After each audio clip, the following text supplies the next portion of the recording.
Welcome back. Let's just get right into it with a couple more things to keep track of when you're getting set up with your accounting. Okay, so this is a big one that deserves a video really all on its own. And lucky for you, we have a great in-depth video about setting up and managing your chart of accounts already. So be sure to check that out after you finish watching this.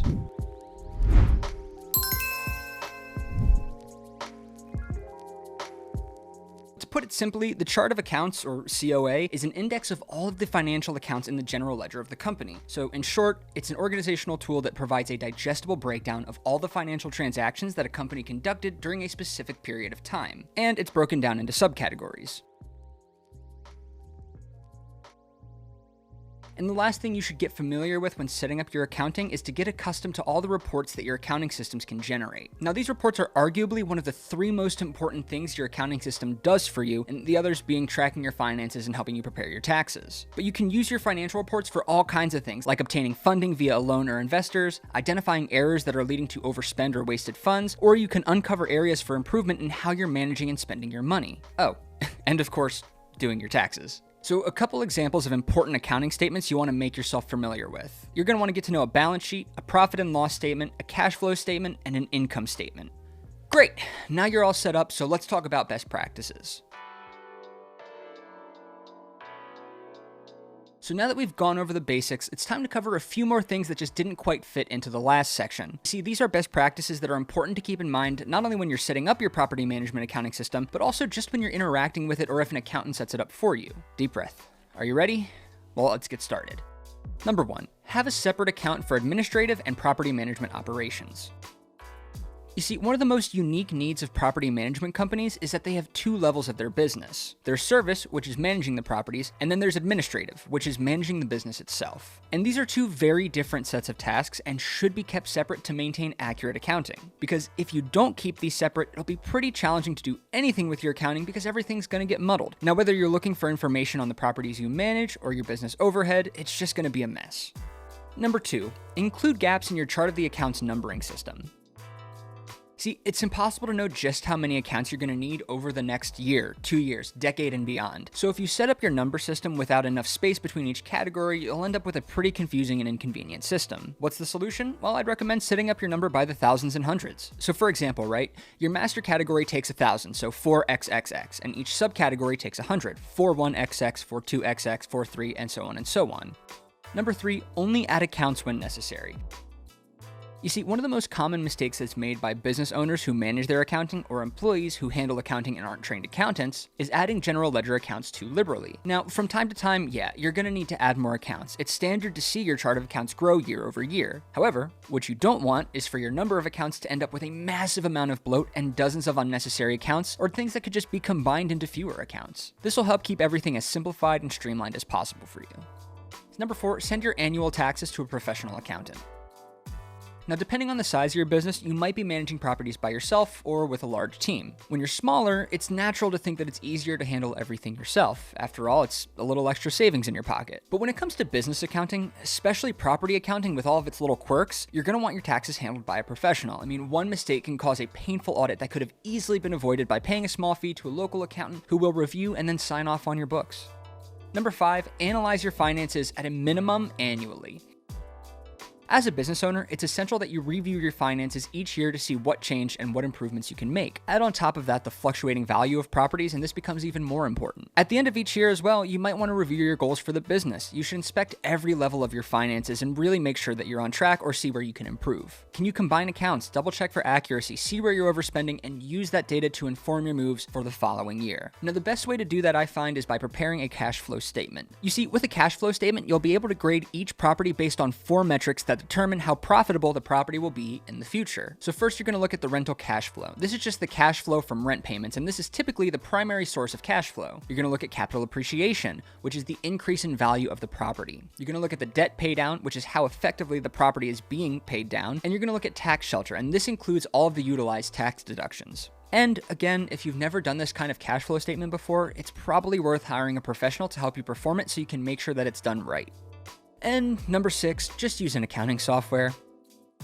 See, you could still manage your accounting with something as simple as an Excel spreadsheet. But nowadays, there are much more efficient ways to manage your accounting. Like, you could use a software. You see, with an accounting software, preferably a dedicated property management software, you can automate many pieces of your business that would take hours to do each month manually. You can also review a diverse range of reports right at your fingertips within seconds. Plus, with property management specific accounting software, you also get access to a bunch of features that normal accounting software can't give you. Now, what you get really does depend on the software, but they often include invaluable features such as a built-in tenant portal, automated rent payments, and a work order management system. So, definitely something to think about. Number 7, you're going to want to track deductible expenses. So a big part of accounting is tracking your expenses for the sake of accurate tax reporting. And one of the most critical parts of that is tracking your deductible expenses, which could significantly reduce your tax bill at the end of the year. There are dozens of potential deductions when it comes to rental property management, but here's a quick little list of some of the things that you can deduct. Legal fees, management fees, real estate taxes, lease cancellation fees, repair costs, supply and equipment costs, even if you just rent the equipment, marketing, travel, specifically the mileage between any properties or any type of work-related tasks, mortgage interest payments, insurance, payment for your annual tax preparation from the previous year, payments to contractors for maintenance, and wage payments to maintenance workers or on-site property managers that you employ. Now that is just some of it. For a complete list of potential deductions, you can see the IRS publication 535, Business Expenses, page 3. Number 8, if it applies, set up a system to track triple net leases. Now this really only applies if you deal in commercial real estate where many leases are triple net, because if you use triple net leases, you'll need to set up a way within your accounting system to track everyday area expenses and set up annual billing for your tenants. Now fortunately, most accounting software can set reminders in multiple accounts, which mainly automates the bulk of this process. However, it's still pretty easy to forget and lose track of, which can wreak havoc on your accounting. So make sure you're being proactive about it and you're setting up a system to manage it. So another topic that is a whole separate video unto itself, and very fortunately, Sydney did a video on this as well, but I'm talking about the 1031 exchange. But to put it simply, 1031 exchanges are an invaluable part of the overall picture of property management accounting, especially when it comes to taxation. You see, using a 1031 exchange to exchange investment properties allows you to defer capital gains tax, but it's what that tax deferral will enable you to do, which leads to the real benefits of a 1031 exchange. So some of these benefits are things like shifting properties to put a stake in a developing area and maximize your returns. If you have a stagnant property, you can change the value in that property to another in a promising market. And you can avoid the downside of market volatility. You can exchange properties when you expect the market to change in a big way, shifting from high-risk properties to lower-risk ones. Now, despite this, 1031 exchanges can be complex, especially if you don't know what you're doing. So you need to follow the rules or risk losing the tax deferral status and being hit with capital gains tax. So let's very quickly touch on the 1031 exchange rules and the 1031 exchange timeline. Rule number 1, it has to be a like-kind property. Like-kind properties essentially means that the property you're buying in exchange must be similar to the one that you're selling. Now, the rules for what this means can be a little bit vague, so much so that most two of any property kinds can be considered like-kind in some way. Number 2, it must be the same taxpayer. Now, whether it's a company or an individual investor, the entity that sells the property in the exchange and the person who purchases the property in the new exchange must be the same taxpayer. Number 3, it must be an investment or business property. So you can't do a 1031 exchange with a personal property. So according to the Tax Cuts and Jobs Act, Section 1031 now applies to only exchanges of real property and not exchanges of personal or intangible property. Rule number 4 is that it must be of equal or greater value. To get 100% tax deferment on your exchange, the property you're purchasing must be of equal or greater value. If it's not, you'll pay capital gains on the difference between their value. And number 5, you're going to want to get familiar with the exchange timeline. So at the heart of the 1031 exchange, there is the exchange timeline, which dictates how a 1031 exchange is performed. So the timeline needs to be adhered to from beginning to end, and most notably at the 45 and 180-day markers, or you can lose the 1031 exchange status and be on the hook for the full capital gains tax. So a quick summary of important points during the timeline. So first day, hire a qualified intermediary to oversee the sale of the exchange property. And by day 45, you have to have selected 3 potential replacement properties, one of which will be the property that you purchase as a part of the exchange. And day 180 is the final day of the exchange period. By this date, you should have chosen your exchange property and completed the exchange. Now keep in mind again that this is a very broad overview of the process. There are details that you need to keep in mind throughout every part of the timeline and within each rule. So like I said, be sure to watch Sydney's video or check out our blog for a much more in-depth explanation of this whole timeline. Deep breath, we're almost there. So let's go over what you've learned so far. Important accounting lingo, how to set up your property accounting, property management accounting best practices, and last, how 1031 exchanges work and how they help you defer capital gains tax. Now, all of this is vital to know if you want to tackle your own property management accounting, reduce time, reduce headache, and maximize profit for you and your clients. However, nowadays you're doing yourself a great disservice if you're not using some kind of accounting software. And that's because accounting software not only automates much of what was once repetitive manual input work, but it also makes a whole new list of things possible, and it does it fast, conveniently, and neatly. You see, a decent accounting solution can track deposits, record rent payments, do payroll, and issue vendor and contractor invoices. And even if you have an outside accountant, you're going to want quality accounting software that you can plug everything into. So if you're just setting up your accounting, QuickBooks is actually a really good place to start. There's virtually no accounting software that is more robust, and it'll really do most of the basic things you need it to do. However, if you manage dozens of properties yourself or are part of a property management team that manages large numbers of properties, you'll quickly notice the limitations. You see, rental property management software was designed for landlords and property management companies who deal primarily in rental properties. However, rental property software tends to be pretty robust, so chances are it'll also work for you if you do commercial or other types of property management or if you have a mixed portfolio. So here are a few really good options for you.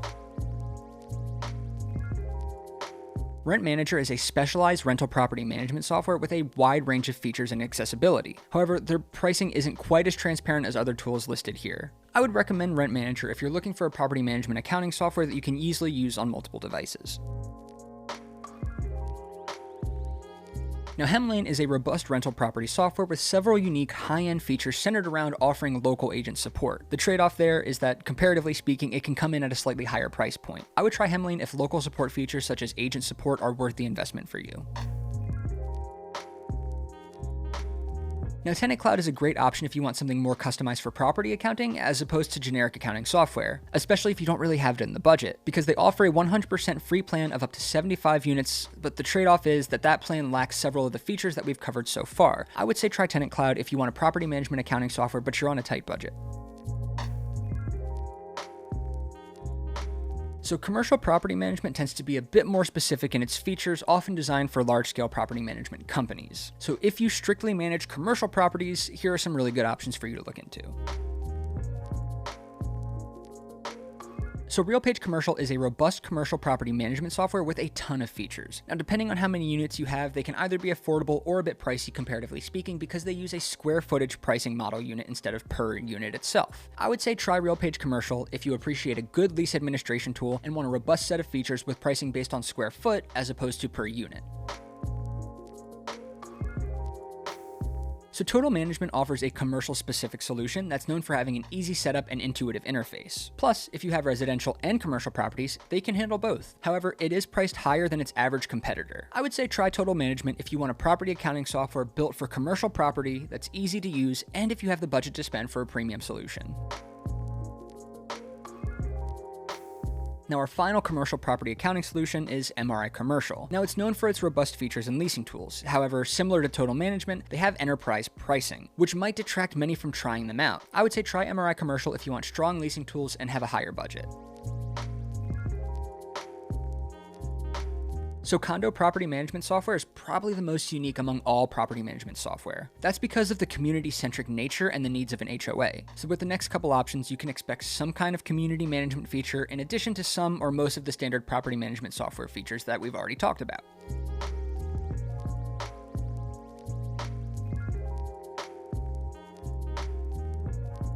So while Apricot is a dedicated HOA management software for small associations, it has a good balance of features, though it misses some of the critical features such as work order management and calendar management. I would say try Apricot if you don't need a work order or calendar management and if you're just looking for an affordable HOA management software. So Pay HOA is a dedicated HOA management tool with a wide range of features and notable customer support, though at the time of making this video, they have no mobile functionality. I would say try Pay HOA if you want a strong support team to turn to for help and you don't really need a mobile app. And finally, Condo Control. So Condo Control offers a good balance of features geared towards condo, co-op, and HOA managers. I would say try Condo Control if you're looking for a good solution that offers good community management features but doesn't sacrifice any of the property accounting software features that we talked about earlier in this video. Now, as an all-around option, that's where we come in. So Doorloop is a complete rental property management software and is packed with features designed to help you manage your portfolio from anywhere with ease. We're purpose-built to be highly intuitive, to be easy to use, and you won't need any special kind of training to get started or begin taking advantage of the complete list of features that we have available for you. But Tristan, what kind of features? Well, I'm glad you asked. Features like robust accounting tools that can help you replace QuickBooks as your regular accounting software. This also includes custom reports, a complete chart of accounts, and multiple payment options for tenants, including ACH and credit cards. There's a maintenance order dashboard that automates much of the process of handling work orders. As well, there is direct communication with tenants on the maintenance orders from within the platform. There's a built-in CRM and tenant portal that brings further automation to areas like tenant screening and accepting rent payments. And there's an owner portal that allows you to print checks and give them the ability to access key reports. There's even marketing tools that let you list properties from within the app's dashboard. And if that isn't enough, Doorloop's full-service rental property management software is 50% off for your first 2 months, and full pricing only starts at $49 a month for your first 20 units. That was a lot, huh?